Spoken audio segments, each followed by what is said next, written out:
day, everybody. Welcome to the Artist Heart again.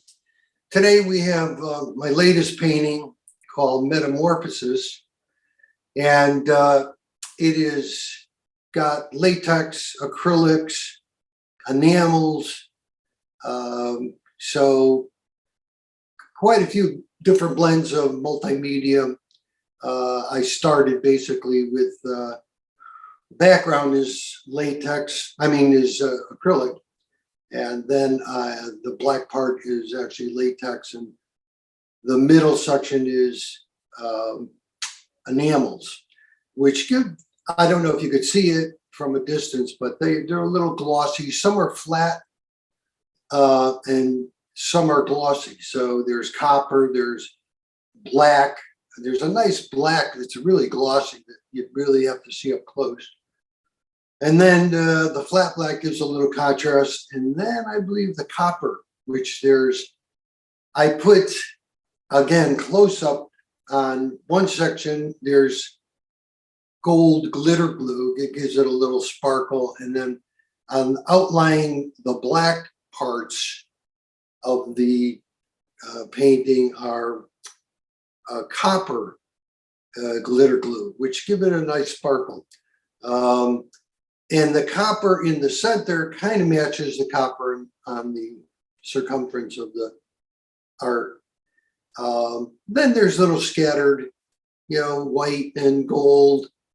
There was a picture in my old office, so I managed a brokerage firm that was tiny similar to this and just gave me an idea. And that was like 10 years ago, it was in the back of my head.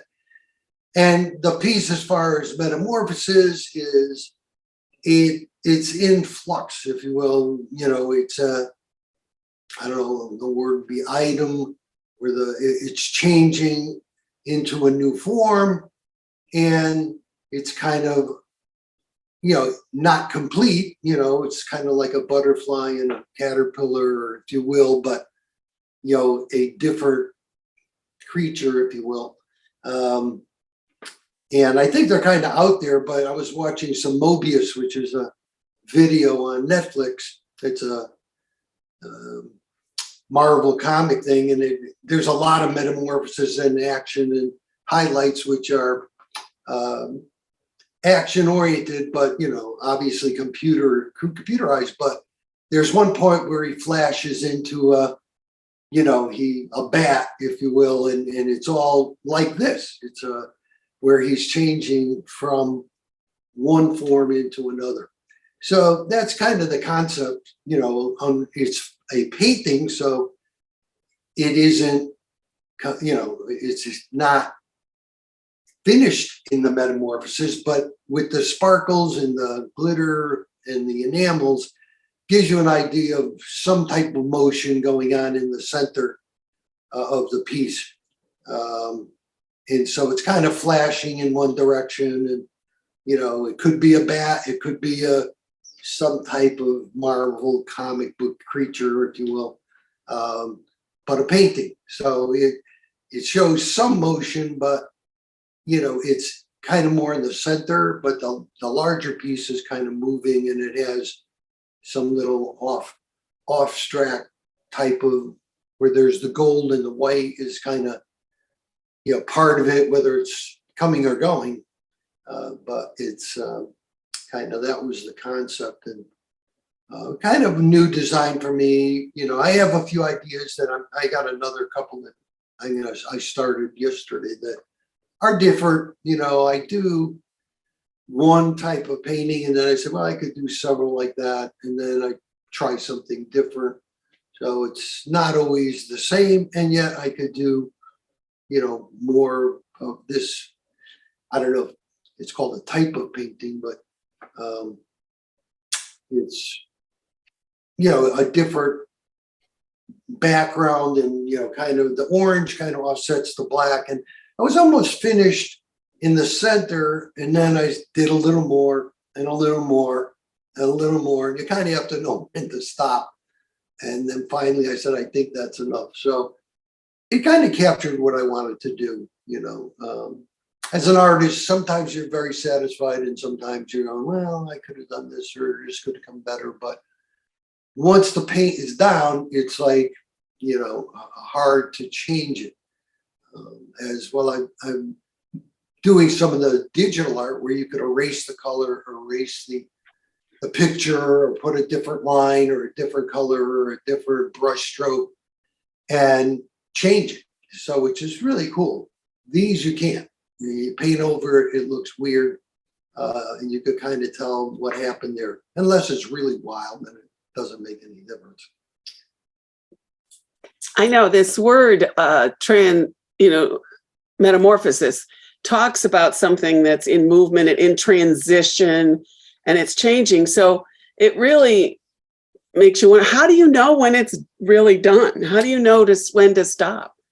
Well, you have a picture in your mind, if you will, and you kind of want to get it as close to that as possible.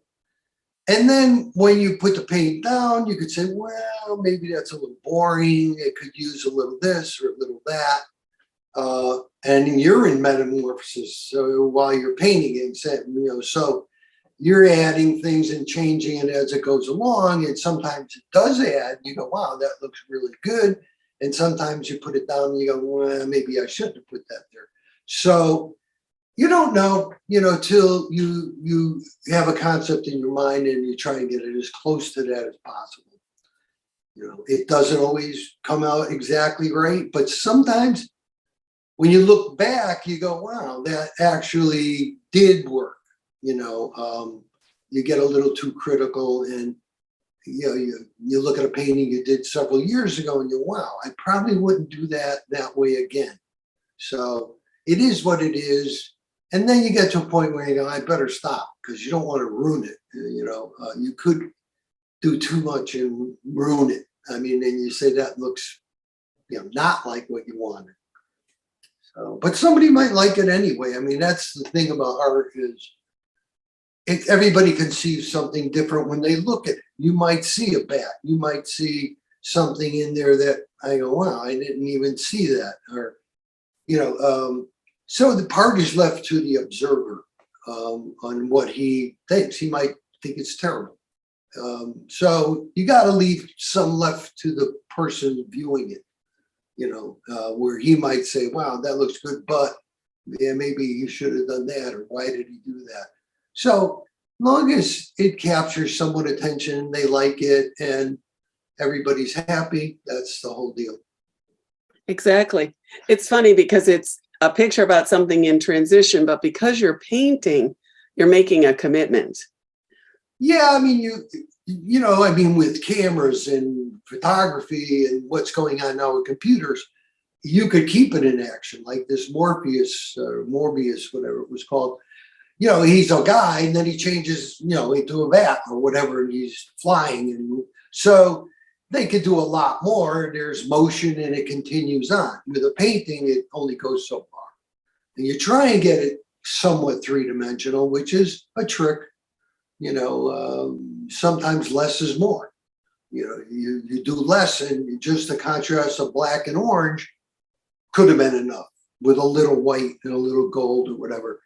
But then you say, geez, it looks a little flat. Let me add this and doctor it up. What do you, when I look at this painting, Joe, I see a wolf. Oh, there you go. What do you see? I mean, it's kind of bat-like. You got a wing on the top, and then it's kind of has a mouth open on the, I guess, left-hand side. But it could be whatever it's transforming into. You don't know. You don't know what the final, I wouldn't call it creature, but something like a creature, it could be a wolf, and he's a wolf man, and it's, changing from a man into a wolf. You have to leave part of it open to the, like I said, the observer, and have him participate or her on viewing it, and they might say it looks terrible, and why is it, I don't know.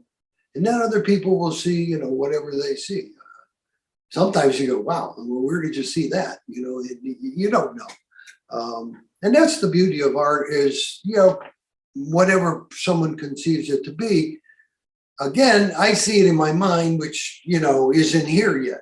You know, it's not, and it was there a long time. I wanted to do this one, and kind of like I saw a picture, like I said, and it was just the color combination, orange with the black, not the same shade, design, whatever. But I like the orange, black against each other, and the orange came really nice. It's a blend of a few different colors of orange and red. So it kind of mixes, you see, like, you know, it's solid, but there is some difference in color. So it gives you, so that was kind of it on the other painting. And then, or drawing, whatever it was, I can't remember. But I kind of had in my mind, gee, I'd like to do a black against the red. And you could do the red against the black, where the black is background and the red, which would be, I have another one in mind that it's opposite, but different, where those are two interesting colors. They really offset each other. And gold in the mix is, there's something regal about gold. It gives you that, you know, I don't know, regal type of look where it's gold. It's not bright gold, but when you do the little glitter glue, that gold kind of stands out on the right perimeter of the piece, makes it sparkle, and you get a little transition going on. Can you take me as the viewer into the painting a little? Can you lift this off and show me close up on this painting? Yeah. Thank you. All right, on this left-hand side, you see a little contrast with it could be the top of the head, it could be, you know, some eyes or horns. And then this is kind of could be a mouth or whatever of the creature, if you will. Here in the center, you see there's silver or copper. There's the flat black against the silver strands. There's kind of like a web type vein with the silver, and then the center, there's some of the red that's in the outside of the painting. And here up close, you could see the copper glitter along the side, going all the way down, goes all the way down around, and then down around this fang or whatever you want to call it. You'll see there's like a three-pronged or two-pronged little fang, and then it goes down to the base of the painting with some gold and a little side thing in gold, which could be a baby or a portion of the creature. We'll call it the creature. Here's the gold trim on the outside, and this could be a tail, if you will, be, you know, an outshoot, the top of the thing shooting out into the air. And here's backing off of it, the center of the piece. My finger there. The center of the piece. Oops. Again, you got these little silver strands shooting all over in the copper, which blends kind of with the copper there, but a little difference in one is a little more orangey, and it matches the outside of the painting. But you got a lot of action, some different colors in the middle, just to offset. And then the entire thing, you see some little feet or claws or whatever you want to call them on the bottom. Okay. And the gold and the white could be part of the background or environment which it's in. Again, you get a little orange, a pink, you know, a little contrast in colors, but the orange is pretty constant as far as the background. And again, when you see the gold part It's pretty sharp. And then if you want to get up real close, you get the difference in it's a little Jackson Pollock, if you will, in the middle. It could be from outer space, an alien, so it doesn't have to be a creature from here. It could be metamorphosis of an alien or a creature coming in here. So it's out there, a little UFO-ish, but there's no UFOs in this one. So it's more of a creature, and then it goes all the way down to the base.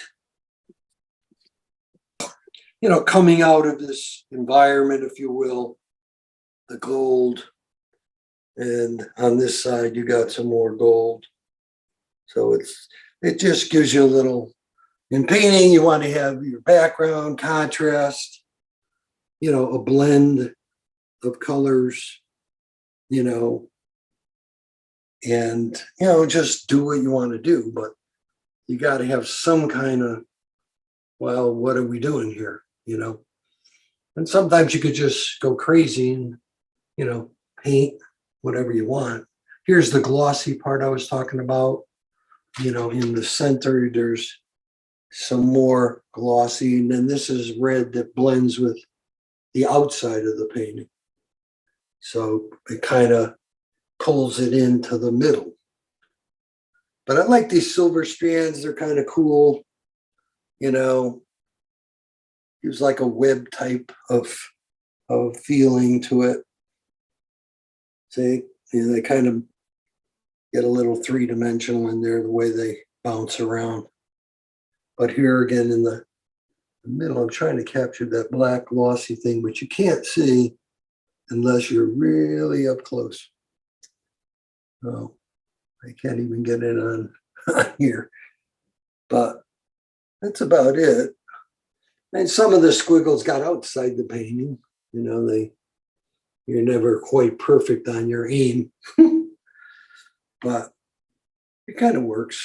The copper glitters a little bit in the center. They're metallic paint, so and then I'm trying to get this black glossy part. My aim is not too good here. There it is. So you see there's some black gloss, which offsets the center. And saying, oh wow, now how did that get on there? Guess I'm aiming wrong. There's some more.